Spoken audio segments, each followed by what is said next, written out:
ወይም ደግሞ የሆነ ነገር እያደረገች መቀጠል የለባትም። እኔም እንደዛው። ምክንያቱም ትላንትና ቢሆን እኔም ተናገሩ የነበረ አንተ ግን ምንም ያደረግከው ነገር የለም ሰምተሃል። ዴቭም ቢሆን የነገረ ነገር እንዳለ 100% እርግጠኛ ነኝ፣ ግን ምንም ነገር ሪያክት አላደረግም። ስለዚህ እኔ አሁን ዛሬ የመጨረሻ ውሳኔን ማወቅ እንፈልጋለን። ምንድነው ፍላጎት? ምንድነው የምታስበው? የምታደርገው ነገር ምንድነው? ትላንትና ተገናኝተን ነበረ። 1-2-3 ቀን አስበበት ያለውን ነገር ብለሽኝ ዛሬ በድጋሚ ስለዚህ ሀሳብ መነሳቱ ተገቢ ነው ብዬ አላስብም። አንቺ ባለሽበት ማለት ነው። አንቺ ራስሽ ለሷ ምላሽ ሰጥተሽ መመለስ ትችይ ነበረ። አላወራችኝም። አሁን ነው እያወራ የምትመጣ ድረስ ጠራችን። ለምንድን ነው ዋና ሀሳብሽ የጠራሽበት ምክንያት እያልኳት እየጠየቅኳት ነበረ። አሁን ነው እያወራች ያለችው። እኔማ ትላንትና ጨርሰን ሄደሃል። ዛሬ ግን የማውቀው ታሪክ የለም። ጠርታኝ መጥቻለሁ። ስመጣ ግን እያወራች ያለችው ሌላ ነው። አሁን ነው ሀሳቡ ተነሳ።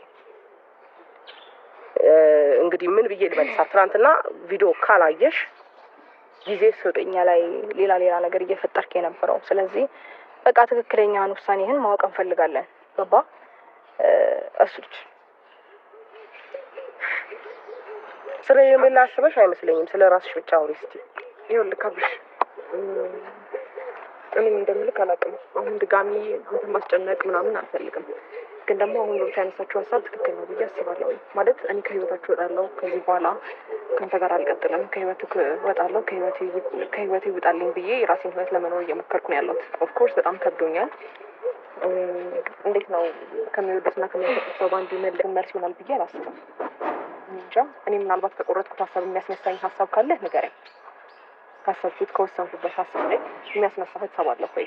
ላይክ አንቺ ሩታን አልፈልግም ከአንቺ ጋር እቀጥላለሁ የምትልበት ሀሳብ አለ ወይስ ከአንቺ ጋር አልቀጥልም ከሩታ ጋር ነው የምሆነው ከእሷ ጋር እመለሳለሁ የሚል ሀሳብ ነው ያለው? ይህን ነገር እኔም ማወቅ እፈልጋለሁ።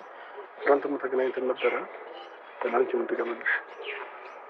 ቢያንስ 3 ቀን 2 ቀን ውሳኔን አሳውቀን ብላችሁ ብላስብም ሩታን ብትሆኚ ምላሽ ከሆነ የምትፈልጊው እና ነገሮች እያሰብኩበት ነው። የሰው ልጅ የትኛውም ነገር ደግሞ ሳያስብ በአንዴ አይወስንም። ያው 7 ጊዜ ካለ ጊዜ ቆረጥ የሚባል አባባል አለና በደንብ ከብዙ ነገር አንፃር ብዙ ነገሮችን በደንብ አስቤበት እንዴት መሆን እንዳለብኝ ከራሴ ጋር አውርቼ ነው እንትን ማለት የምፈልገው ማለት ነው። ይህንንም ደግሞ በጣም ስላስጨነቃችሁኝና በጣም እኔን ፑሽ ስላደረጋችሁኝ እንጂ በዚህ ታይም ምርጫ ውስጥም ምን ውስጥም ምንም የምገባበት ታይም አልነበረም። በቃ ግን ደግሞ በዚህ ልክ እናንተም ከተጨነቃችሁና ሄርሜላም በዚህ ልክ ራስሽን የምትጎጂ ከሆነ እኔም ማድረግ ያለብኝን ነገር መወሰን ያለብኝን ነገር ወስናለሁ። አሁን ግን ዛሬው ነው ይህንን ነገር ካልነገርከን ብትሉኝ ከሆነ ይህንን ነገር ማውራት አልችልም። ግን መልካም በጣም አመሰግናለሁ። ከዚህ በላይ እዚህ መቆየት ተገቢ ነው ብዬ አላስብም። ለምን ከእናንተ ጋር ባወራሁ ቁጥር እላፊ ልናወራ እንችላለን፣ ማይሆን ነገር ልናወራ እንችላለን። ይሄ ምንድነው መገማመጥ ነው ማለት ነው። ስለዚህ